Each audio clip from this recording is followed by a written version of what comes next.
ਸੱਲੱਲਾਹੁ ਅਲੈਹਿ ਵਸੱਲਮ।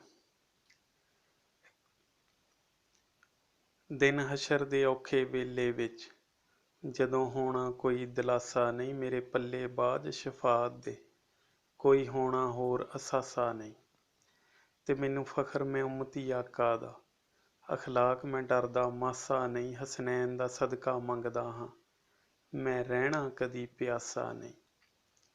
ਤੇ ਇੱਕ ਸ਼ੇਰ ਆ ਕਿ ਬੜੇ ਮਿੱਠੇ ਹਰਫ ਮੁਹੰਮਦ ਦੇ ਜਦੋਂ ਸਾਹਾਂ ਦੇ ਵਿੱਚ ਰਲਦੇ ਨੇ, ਚੰਨ ਵਾਂਗੂ ਚਮਕਦੇ ਸੀਨੇ ਵਿੱਚ ਮੇਰੇ ਦਿਲ ਤੇ ਉਲਫਤ ਮਲਦੇ ਨੇ।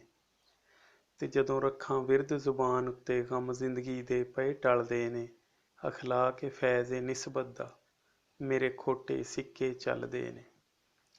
ਤੇ ਇੱਕ ਸ਼ੇਰ ਆ ਕਿ ਮੈਨੂੰ ਬੜਾ ਭਰੋਸਾ ਉਲਫਤ ਤੇ ਦੀਦਾਰ ਕਰਾ ਕੇ ਛੱਡੇਗੀ, ਅਖਲਾਕ ਜੈ ਕੋਝੇ ਕਮਲੇ ਨੂੰ ਪੁਲ ਪਾਰ ਕਰਾ ਕੇ ਛੱਡੇਗੀ।